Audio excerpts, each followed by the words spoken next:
Well, hello there, everyone, and welcome to the Progressives post show here at BC WrestlePod, where we give you anything and everything as it relates to Progress Wrestling. My name is Mikey, of course. I am El Jefe of BC WrestlePod, and tonight I am going to give you a quick romp through Chapter 196 Scorchio. Again, I'm so happy to see that this is the second show underneath the new ownership of Big Damo and Nikki Storm. We got 8 matches to talk about. I'm super excited. I cannot wait. And yeah, this is just going to be a quick romp because overall, I really enjoyed this. But before I get into all of it, you already know the drill. You know where to see us go live every week. BC WrestlePod for our socials, BC WrestlePod shop.fourthwall.com for our merch, and coffee for our little bot to help us pay for pay-per-views and stuff. Alrighty, so here we go. Like I said, I will be covering chapter 196 in Scorchio. And again, this is going to be a good time. I'm happy this is going to be a fun one, and we're going to talk about it. So let's just kick things off, shall we? Because in our opener to Scorchio, we have the matron, the mother herself of Progress, Session Moth Martina, who was lucky enough to find a babysitter for all 562 of her kids. And she was taking, well, first of all, we had a little bit of audio issue and Progress. Love you downs, but we talked about this. We gotta get this on. We gotta get this fixed. But you gotta love the electric ballroom crowd because even without sound, they sang the Session Moth Martinez entrance theme all the way down, which was fantastic. And she would be taking on Miss Nikki Storm, who is returning to the ring here in Progress now that her non compete is up with WWE. And I don't know what it is with the UK. We're gonna talk about another team a little bit later, but y'all be pulling out the '90s boy band pop, the '90s pop boy bands music for this, and I love it for entrance music. It is hilarious, and I love it. But Session Moth Martina will be taking on a debut in progress and returning to the ring now that her non-compete, 90-day no-compete clause is up, and Miss Nikki Storm. This match was a lot of fun. This match was a little bit on the shorter side, which is to be expected because Nikki hasn't really been wrestling for a while, but it was really cool to see her back in the ring. I love her. She is fantastic. Session Moth Martina always makes a really good, antagonist to whoever she is going up against. And this was a really good, fun return to form for Nikki Storm, who of course got the win in this match, but I am so happy that she is back. I love that her and her husband Big Damo are the new owners of Progress, as well as Defy Wrestling here over here on the West Coast in Washington. I'm just really happy to see Nikki Storm, and I feel that the feeling of just seeing me be happy to see Nikki Storm wrestle again after being done with WWE trumps any issues that I had. Again, really the only complaint I have with this match is that it was really short.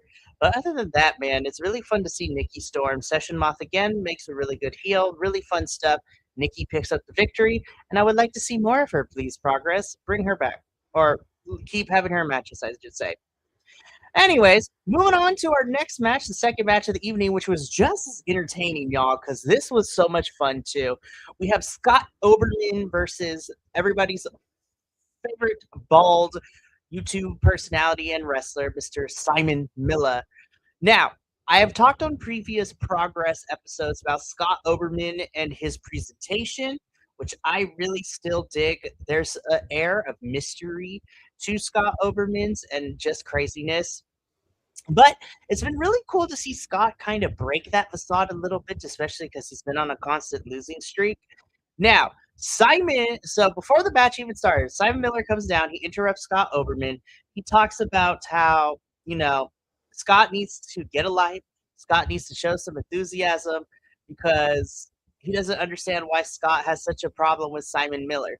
And so these two begin to fight, which was insane.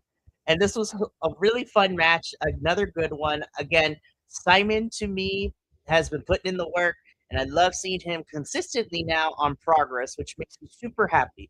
Because I know last year he would pop up here and there, but it seems that they're looking to make Simon Miller a staple in Progress, which I love, and I also love seeing that for Scott Oberman as well.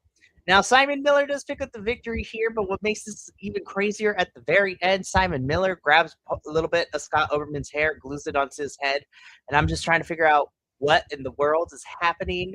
But this was entertaining. I had a good time with this one. This is a good one. Again, I like it when we get different variations of character tropes in wrestling. I love that Scott Oberman is not your traditional like mystical character or like the anti-hero and all this. Simon Miller is just an excited person. Love this bald man, really, really do. But again, really fun stuff for sure.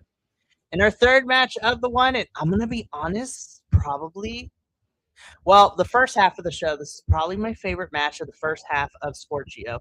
We have returning to Progress, Mr. Joe Coffey, taking on Pro Wrestling Noah Star, and who's doing an excursion here in the UK, and Koga. Yo, Koga. This is your coming out party, my dude. Koga has been with the Session Moth family since getting here. We last chapter, at chapter 195, we had Koga go after and challenge his twin brother Gene Money for the Atlas Championship. While Koga did not win that match, it was a really good match and it was really showcased his potential. This was the coming out party for Koga. My goodness, this is not to say that Koga's wrestling before this was not great, but this is where he put everything that he's been learning in the UK on his excursion, and he put it to use. Because my goodness, Koga was on fire, and Joe Coffey is no slouch either for this one. Honestly, this was my favorite match of the first half in terms of wrestling wise. And what makes this even better is that Koga picks up the victory, beating Joe Coffey, and the Session Moth family celebrate in the ring. And I am so proud to see Koga and him learning more and being able to do more in his excursion here in the UK. You gotta love it, man. And I'm looking forward to seeing more of Koga in Progress as the rest of the year goes on. Now, closing out the first half of Scorchio, we end the first half of the show with our blood debt match between Spike Trevay and Bullet. Now, I had no idea what a blood debt match is, so I learned this as I was watching it. So apparently, this is how a blood debt match works. Each wrestler has a tiny little capsule that they have on their personage, and what they need to do in order to win the blood debt match is they have to make their opponent bleed, collect some of the blood into that little capsule that they are given, give it to the ref to pay the debt, and then they are allowed to pin or submit for the win. But if they do not give that capsule of blood to the ref, then they cannot win the match until they do so. And this went is about exactly as I thought it would be. Bullet was the aggressor, and he was in charge for the first half of this match, trouncing Spike Trevay, throwing him everywhere, like decimating him. He made him bleed, and so Bullet was able to collect the blood first and give it to the ref. And then Spike Trevay would counter in the second half and get his blood too. And then it was just a straight war of attrition. Chairs, diving into the crowd, ring posts, stairs, jumping off stages.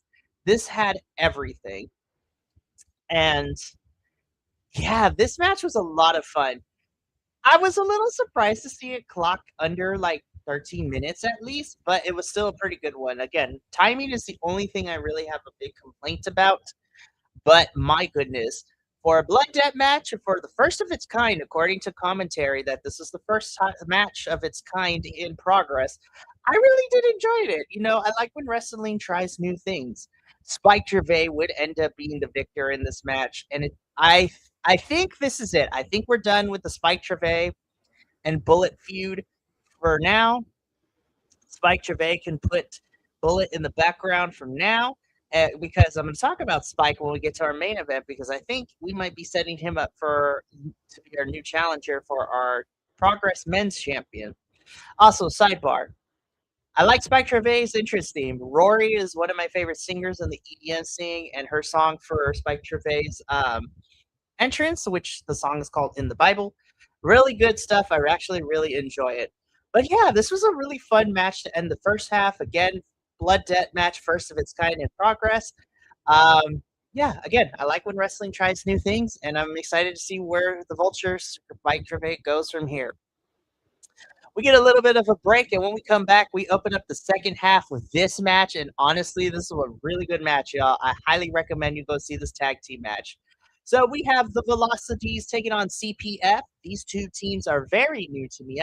I've heard of the Velocities by name, but I've never heard of CPF. And once again, we had 90s boy band music entrances. Great, loved it immediately. 10 out of 10 for me. But this match was when that bell rang, it was just 120 miles per hour. This is why I love Progress, is because not only do we get to spotlight new talent, but tag team wrestling is well and alive here in Progress. These two went at it, and my gosh, this was amazing. CPF would win over the Velocities. But again, I love it that Progress, what they're doing is showcasing new talent or newer talent, young talent, which is really fun. I want to see these two come back. I want to see them fight again. I wanted to see the tag team action more here in Progress. So, really good stuff. I love them dearly. Good, good stuff with this opening match of the second half. Okay, so this match was for, let's talk about this because the match itself was a lot of fun for what we got. So, this is for the Progress Atlas champion, and this is, of course, the dirty dog himself, Gene Money, taking on Tommy Tanner. Tommy has been on the Progress shows for the last couple of chapters, and I'm really digging Tommy. I said this last time. And of course, Gene Money, fantastic stuff. The match was really good, and I was having a blast with it. But then, let me tell y'all, from NXT UK to Rev Pro, Shaw Samuels makes his return to Progress and causes this match to go to a no contest, beats up Session Moth, beats up Gene Money, beats up Tommy Tanner, and lets it be known that he's coming for the Atlas Championship, y'all. I love me some Shaw Samuels. I think he is great, and I am looking forward to seeing what he does here in Progress. This is going to be fun. I'm really excited. This is good stuff.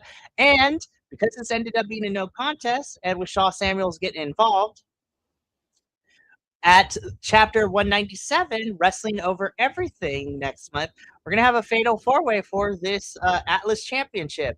Gene Money will be defending the title against Tommy Tanner, Shaw Samuels, and MLW wrestler Dijak. So it should be really interesting. But yeah, the match itself before the Shaw Samuels run-in was fun, fantastic, good moments, funny moments, good wrestling. But I'm really excited to see Shaw back in Progress, and I'm looking forward to it. Now, after this match, I thought, let me tell you, this was my match of the night, and this was really hard because the next match was also in contention too. But this one definitely was my match of the night for the Progress Women's World Champion, Alexis Falcon, taking on the 2026 Women's Super Strong Style 16 tournament winner in Rio. These two know each other very well. They have danced before many occasions in Progress and across the UK scene. Oh my God. There are not enough words in the English dictionary to describe how amazing this match was. Rio is just such a badass, man. And Alexis Falcons knows how to play that heel role very well. And I said this when when me and Benny were covering the Eve 150 show. Rio is going to be the next big thing, and I think she's going to get signed somewhere big in the next year or two. She's just so damn good. But this was another war of attrition. These girls went back and forth. It took everything she had, but Rio was able to put Alexis down, and Rio is your new Progress Women's World Champion, which much deserved. Rio, you get one of these girls. Yes. So, again, this is my favorite match. Y'all need to go watch this. Fantastic stuff. But not But even though the next match was not my match of the night, it came damn close because of the main event of Chapter 196 Scorchio. We have the Men's Progress Championship, Cara Noir defending the title against the Men's Super Strong Style 16, 20, 26 winner, and Charles Crowley. Our favorite twat is back, y'all, and he did not come to play. This is what happens when you let two theater kids have a wrestling match. We had some funny moments, we had some theatrics, but Charles Crowley and Cara Noir are so good, y'all. This was such a fun match. But unlike our women's match, Charles Crowley would not be able to win. And that is because Cara Noir would just crush Crowley's soul by destroying his monkey that he brings out with the sledgehammer, allowing him to take a distracted and grief-stricken Charles Crowley for the win. Cara Noir is still your Progress Men's Champion. After the match, though, Cara Noir was going to continue to beat up Charles Crowley until Spike Treve came in for the save. And so it seems we might be setting up Cara Noir versus Spike Treve and their feud round 2. But the roles are now reversed. Cara Noir is the heel, and Spike Treve might be the baby face, which should be very interesting. Yeah, this match was so much fun. Again, it had good wrestling, theatrics, and funny moments, and really fun storytelling. And I'm excited to see where we go from here next. But that takes us to the end. That has been my quick review of chapter 196, Scorchio. Scorchio is another fun show. I don't think there was too much that moved the needle per se, but man, I had a blast with this, and I hope y'all did too. Now, it's going to be a busy week for the British wrestling scene, but the next time that we'll be back with another Progress show, we'll be back in September, the beginning of September, to talk about chapter 197 for Progress, Wrestling Over Everything. But that's a part of All In weekend with, Eve 153, Mystery Wrestling. It's gonna be good. It's gonna be a good time. But we still got a lot of fun things coming up for the remainder of the week. Tomorrow night, I will be here once again, rocking it solo for TNA. And Saturday and Sunday, Kilt and I, as well as some of our podcasting friends across the internet, will be doing a live watch along for WWE SummerSlam for both nights. So you get a double dose of fun stuff. But that's going to be it for me here. Thank you so much for tuning in. From all of us here at BC WrestlePod to you at home, remember, take care of yourself, love one another, stay iconic, and more importantly than anything, you always deserve to finish your story. We will catch you tomorrow night for TNA, but until then, sayonara, adios, and until next time, peace.